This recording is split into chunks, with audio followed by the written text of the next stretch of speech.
Hola, gracias por tomarte el tiempo de escucharme. La historia que voy a contarles no es fácil. No es de esas que se cuentan en las cenas de Navidad para arrancar sonrisas. Es una de esas historias que uno esconde en el fondo del pecho, bajo llave, porque duele demasiado recordarla. Es una historia sobre la familia. O, mejor dicho, sobre cómo la palabra familia a veces es solo una excusa para cometer las peores crueldades. La gente siempre habla de las señales de advertencia, de esas banderas rojas que ondean furiosas antes de la catástrofe. Me encantaría decirles que en mi vida hubo una. Un grito desgarrador, un portazo violento, un acto de tiranía tan obvio que nadie pudiera ignorarlo. Pero el veneno en mi familia era más sutil, más paciente. Se administraba en dosis pequeñas, diarias, disfrazado de tradición, de críticas constructivas, de lo que es mejor para todos.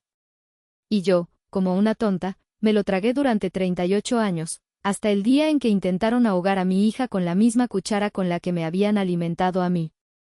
Todo explotó, como una bomba de tiempo, en la fiesta de 15 años de mi sobrina, Camila. Pero la mecha, la larga y silenciosa mecha, se había encendido décadas atrás, en mi propia infancia. Para entender la magnitud del derrumbe, tienen que visitar conmigo mi Museo Personal del Dolor. Es un lugar que solo existe en mi memoria, pero cada objeto en exhibición es tan real como la silla en la que están sentados. Lo añadí a los 8 años.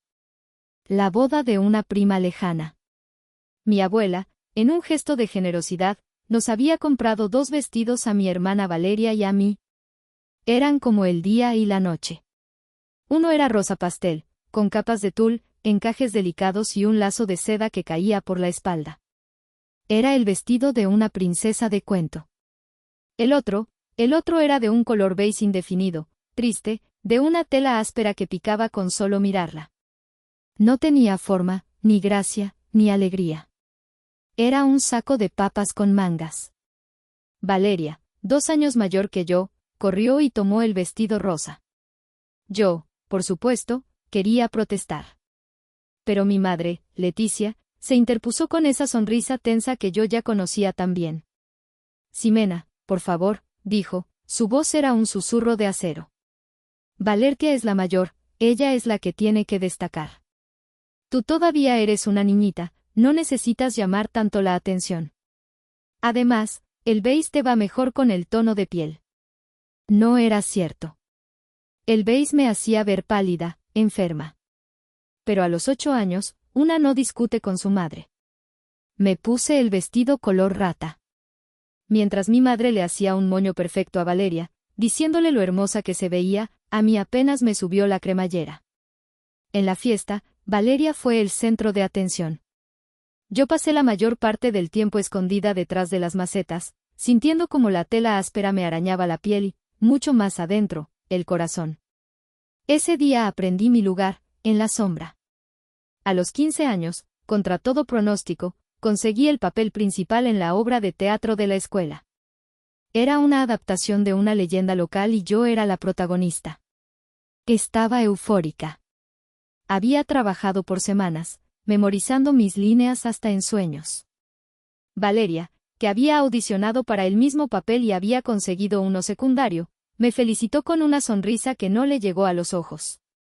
La noche del estreno, los nervios me comían viva. Estaba en mi camerino, repasando mis líneas, vistiendo un hermoso traje blanco que la escuela había alquilado. 5 minutos antes de salir a escena, Valeria entró corriendo. «Ay, hermanita, qué nervios», dijo, y en un movimiento torpe, accidental, tropezó y derramó todo su vaso de refresco de uva sobre mi pecho. El blanco inmaculado se tiñó de un morado oscuro y pegajoso. El pánico me paralizó. El director de la obra entró, vio el desastre y me gritó. No había tiempo para cambiarme. Tuve que salir a escena así, con esa mancha horrible como un blanco para las miradas de todo el auditorio. Escuché las risitas. Escuché cómo la gente susurraba. Y desde un costado del escenario, vi a Valeria, observándome con una expresión de triunfo mal disimulado. Cuando llegué a casa, llorando, y le conté a mi madre lo que había pasado, ella solo suspiró con cansancio. «Ay, Ximena, siempre tan dramática. Conoces a tu hermana, es torpe. Fue un accidente. En lugar de hacer un escándalo, deberías aprender a perdonar. La familia es lo primero. La familia. Esa palabra que usaba como un escudo para justificar cualquier herida.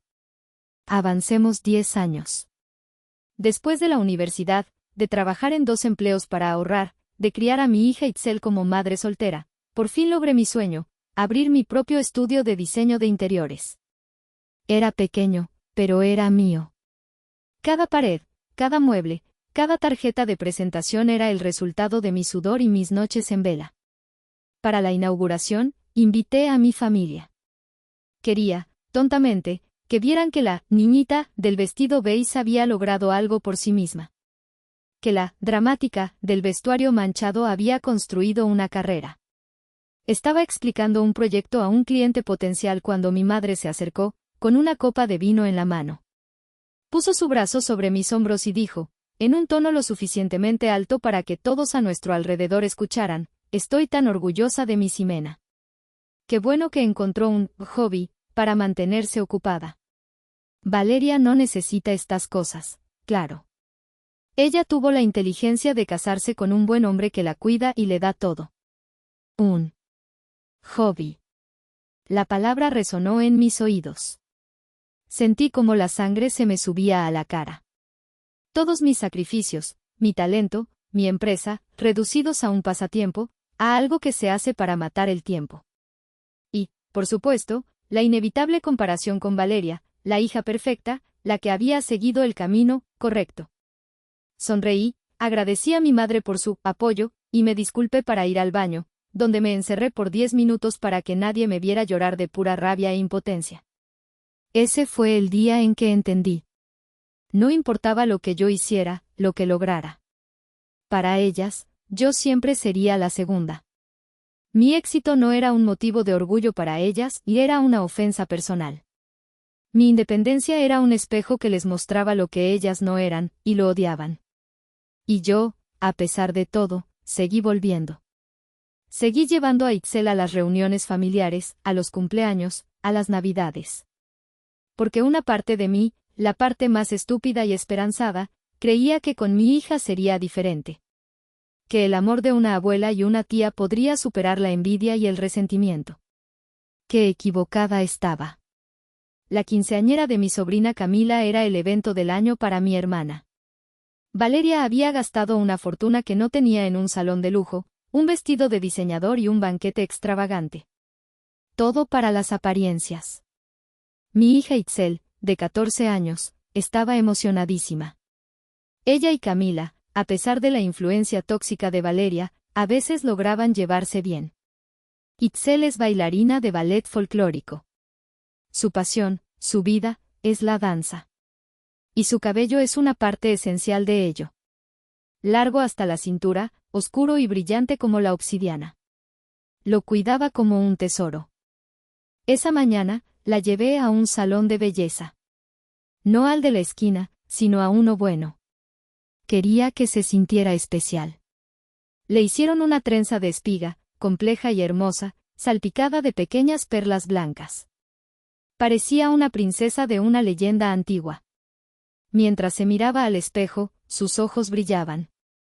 ¿Crees que a la tía Valeria le guste?, me preguntó, con esa inocencia que yo ya había perdido.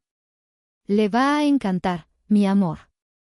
Te ves absolutamente preciosa, le mentí, porque la verdad era que sabía que a Valeria le iba a revolver el estómago de envidia.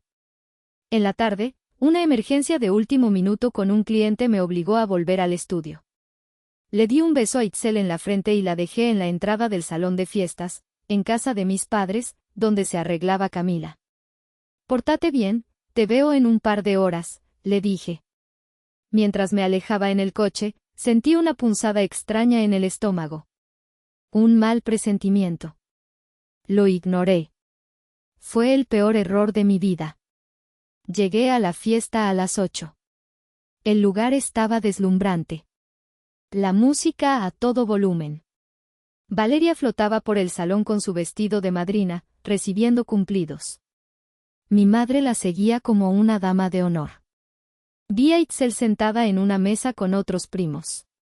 Se veía un poco cohibida, pero hermosa. Me saludó con la mano y le devolví el saludo, sintiéndome un poco más tranquila. A las 10, mi teléfono vibró. Un mensaje de Itzel. Mamá, ¿puedes venir por mí? Nada más. La punzada en mi estómago volvió, esta vez con la fuerza de un golpe. Salí del salón y la llamé. No contestó. Corrí al estacionamiento. Tardé 15 minutos en llegar, 15 minutos que se sintieron como 15 años. Y entonces la vi. Saliendo de la puerta principal, caminando bajo la luz pálida de un farol. Por un instante helado, no la reconocí. El cabello. Su corona, su orgullo, su herramienta de baile. Había sido masacrado. La trenza de espiga había desaparecido. En su lugar, había un caos de mechones desiguales, cortados brutalmente. Unos le llegaban a la barbilla, otros apenas le rozaban la oreja. Parecía que un animal rabioso se lo hubiera arrancado a mordiscos. Caminaba con la cabeza gacha, los hombros hundidos, como si quisiera que el suelo se la tragara. Itzel, mi voz fue un susurro ahogado. Salté del coche, mi corazón martilleando contra mis costillas. Mi amor, ¿qué pasó? Por Dios, ¿qué te hicieron? Levantó la vista. Sus ojos, hinchados y rojos, se encontraron con los míos. Intentó sonreír, ser valiente por mí, y esa visión, esa muestra de su increíble fuerza, fue lo que me partió el alma en 1000 pedazos. Ellas me lo cortaron, mamá, susurró, y entonces su fortaleza se quebró y se echó a llorar, un llanto silencioso y desgarrador que sacudía todo su cuerpo. La envolví en mis brazos, apretándola contra mí, sintiendo sus sollozos contra mi pecho. Y dentro de mí, algo se rompió. El dique de paciencia y esperanza que había construido durante décadas se hizo añicos. Y en su lugar, no quedó más que una furia fría, tranquila y absolutamente letal. Vamos adentro, le dije, mi voz sonaba extrañamente serena. Ella me miró, asustada. No, mamá, vámonos a casa, por favor. Todavía no, mi amor, respondí, tomando su mano. Primero, vamos a hablar con la abuela y la tía. Entré de nuevo al salón de fiestas, esta vez con mi hija de la mano. La gente nos miraba, susurraba. Ignoré a todos. Fui directamente hacia mi hermana, que estaba riendo con unas amigas. Mi madre estaba a su lado. Me paré frente a ellas. Esperé a que se dieran cuenta de mi presencia. La sonrisa de Valeria se congeló cuando vio a Itzel. ¿Qué le hicieron al pelo de mi hija?, pregunté. Mi voz no era alta, pero cortó la música y el murmullo como un cuchillo. El silencio se extendió a nuestro alrededor. Valeria se recompuso, adoptando una expresión de fastidio. Ay, por favor, Ximena, no empieces con tus dramas. Le pedimos amablemente que se recogiera el pelo en una coleta. Estaba opacando a Camila, es la noche de Camila. Se puso insolente y se negó, así que tuvimos que tomar cartas en el asunto. Tomar cartas en el asunto, repetí, incrédula. Mi madre intervino, con su tono de superioridad moral. Tu hija estaba siendo muy maleducada y desafiante. Le dimos a elegir, o se hacía una coleta o se lo cortábamos un poco para que no fuera tan ostentoso. Ella eligió el drama. Es solo pelo, por el amor de Dios. Le volverá a crecer. Estás exagerando. Es solo pelo. Esa frase. La misma frase que usaron para minimizar cada una de las heridas que me habían infligido. Las miré a las dos, a mi madre y a mi hermana, con sus sonrisas satisfechas, y lo vi claro. No estaban hablando del pelo de Itzel. Estaban castigándome a mí a través de mi hija. Estaban cortando mis alas, como siempre habían hecho. Pero esta vez, habían ido demasiado lejos. Habían tocado a mi hija. Y por ella, estaba dispuesta a quemar el mundo entero hasta los cimientos. Esa noche no dormimos.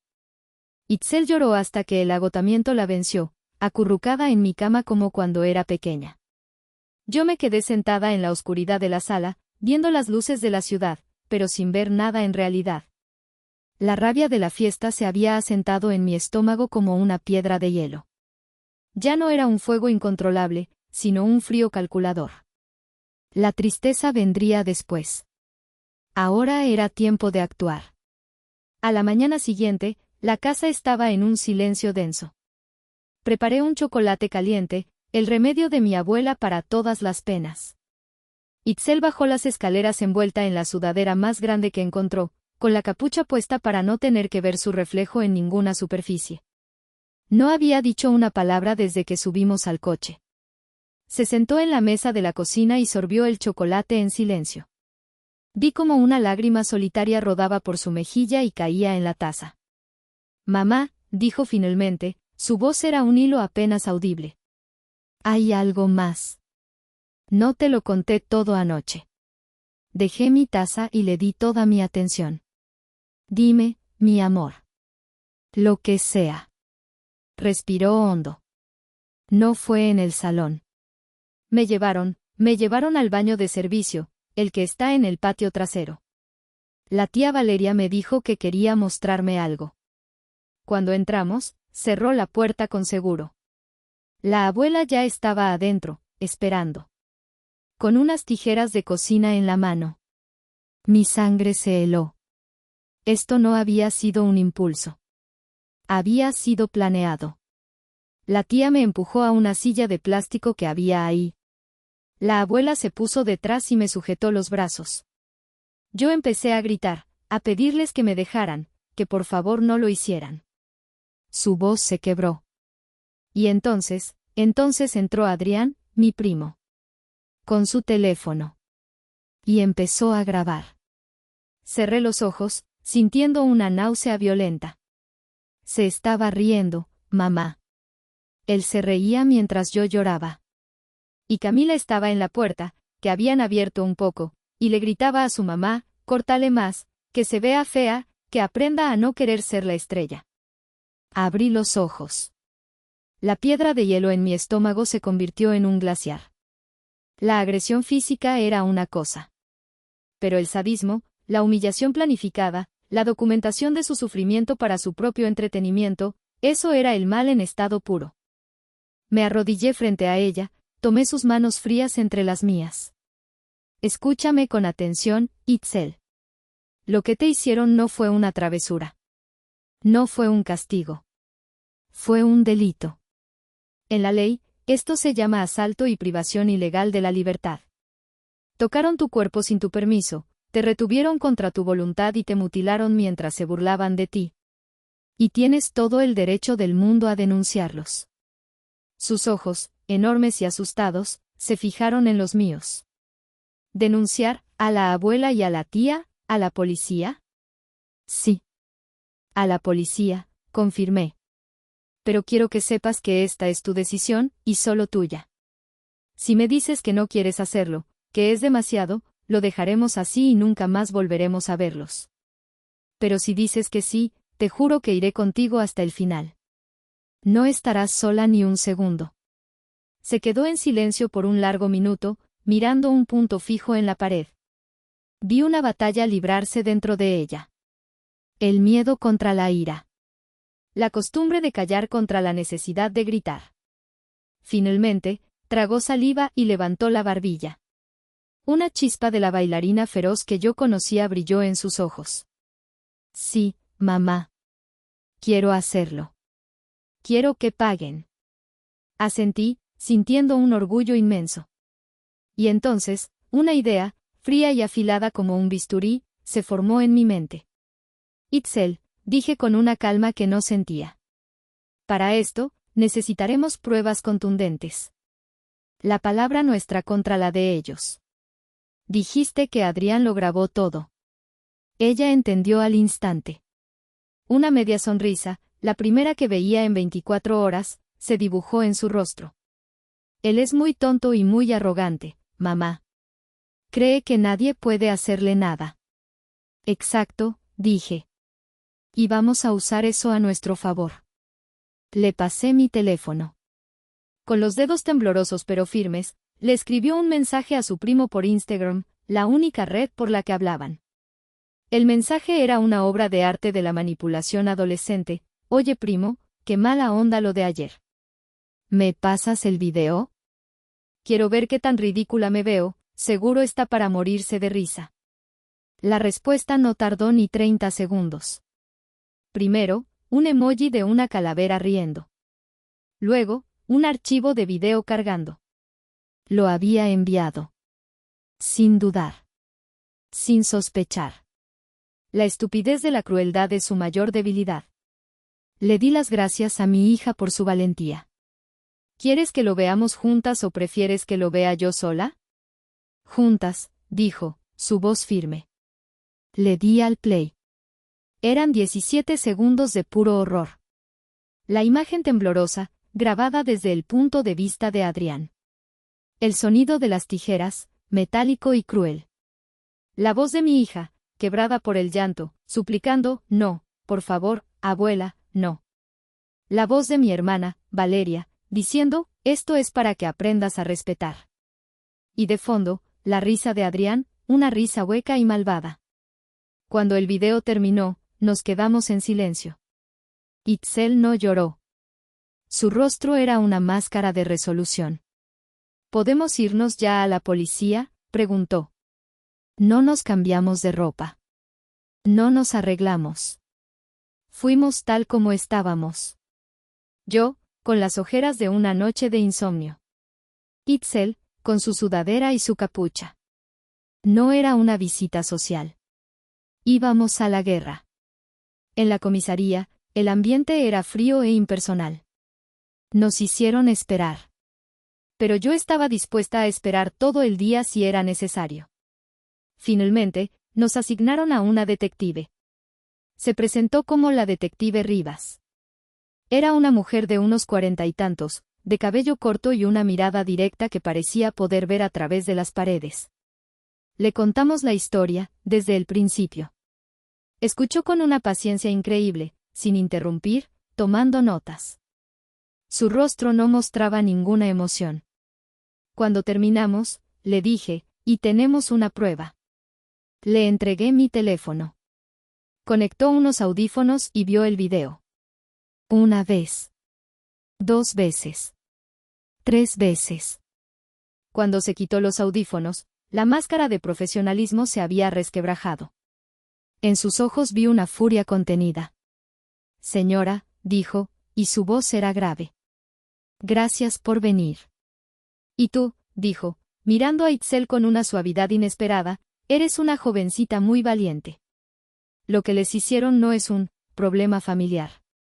Esto es asalto agravado, privación ilegal de la libertad y posible corrupción de menores. Hicieron lo correcto. Iniciaremos una investigación formal y solicitaremos una orden de restricción de inmediato. Mientras salíamos de la comisaría, el sol de la tarde nos dio en la cara. Itzel se quitó la capucha. Por primera vez desde la fiesta, sentí una bocanada de aire fresco y limpio. La guerra apenas comenzaba, pero habíamos ganado la primera batalla. La primera llamada llegó a las 8 de la mañana del día siguiente. Un número desconocido. Contesté. Era mi madre. No hubo un saludo, solo un torrente de furia. ¿Eres consciente de lo que has hecho? Acaba de llamar un oficial de policía, una denuncia, has perdido la cabeza, Ximena, vas a destruir a tu propia familia por un simple berrinche de tu hija. Dejé que el veneno fluyera, que se ahogara en su propia histeria.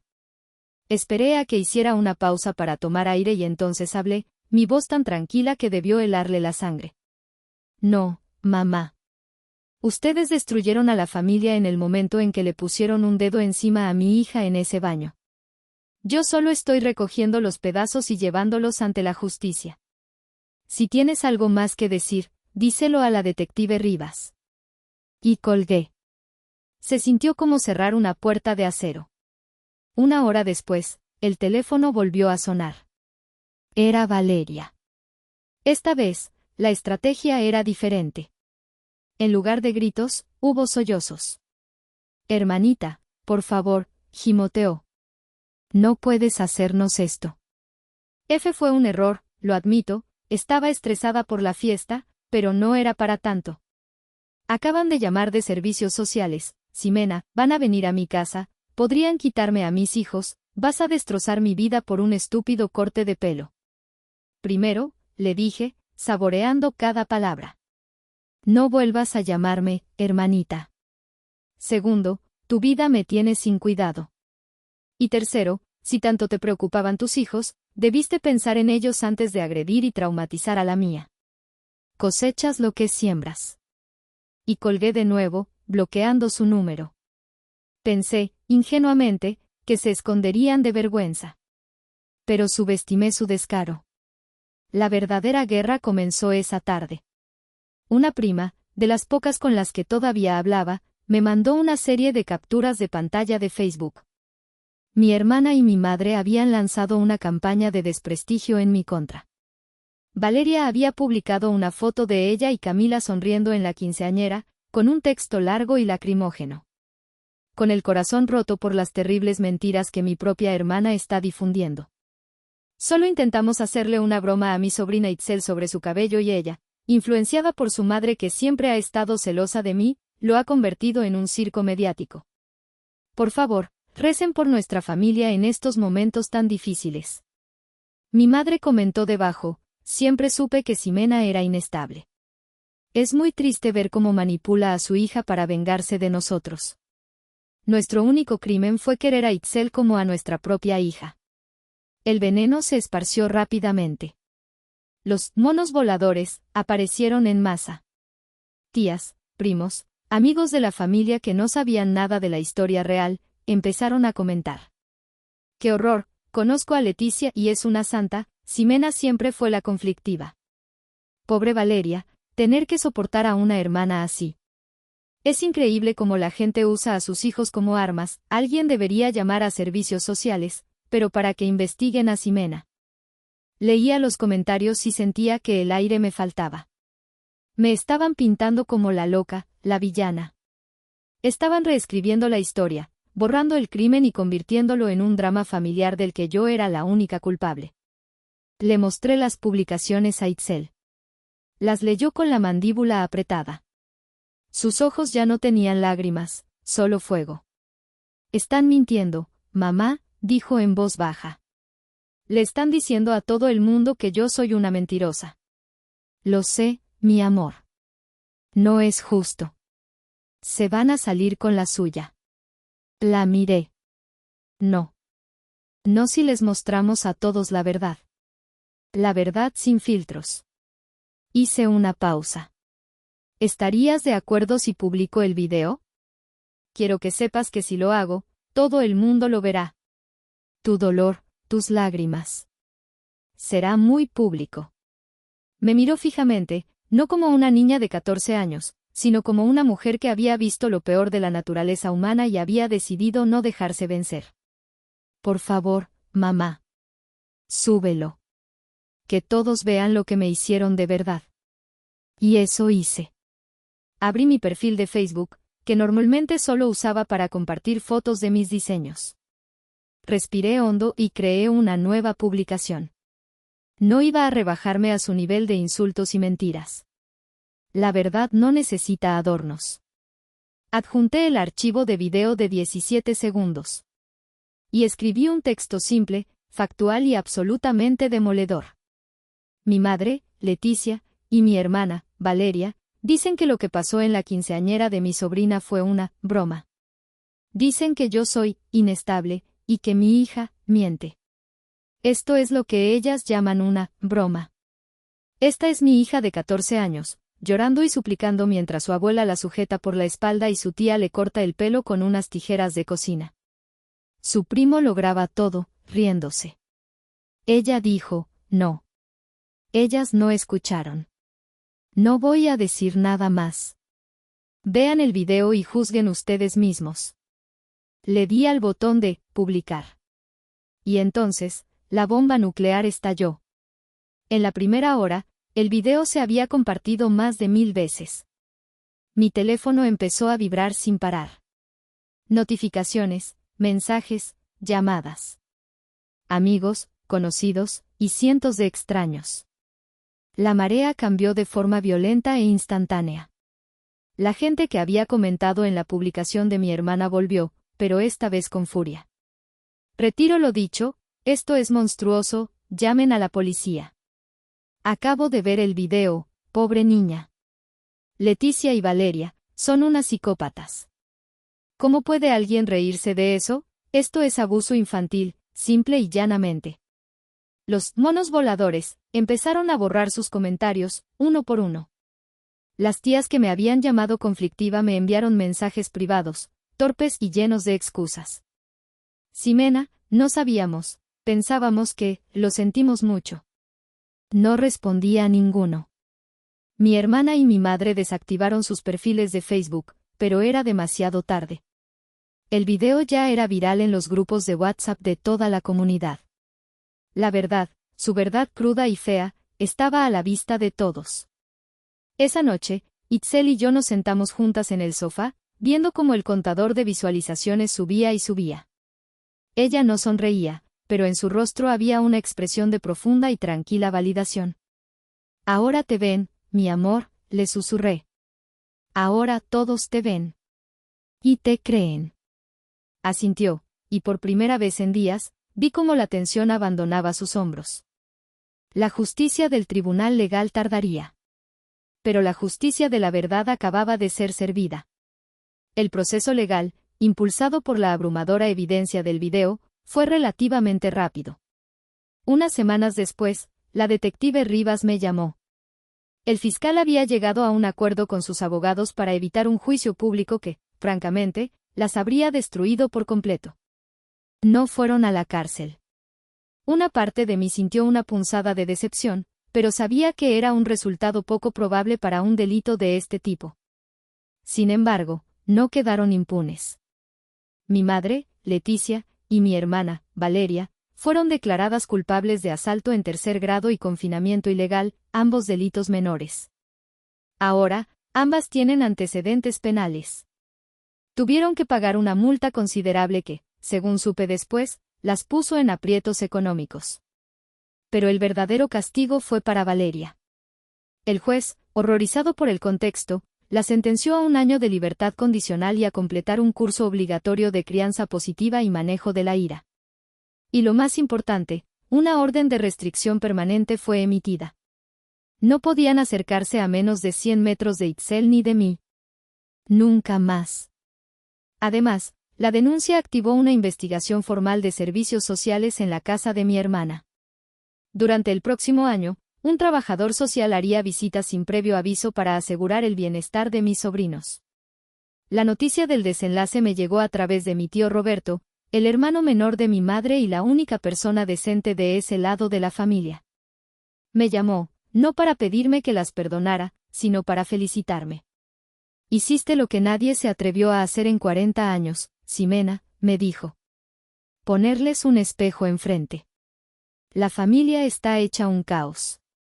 El esposo de Valeria está furioso con ella, no por lo que le hizo a Itzel, sino por la vergüenza pública. Dice que ha manchado el apellido. Irónico, ¿no?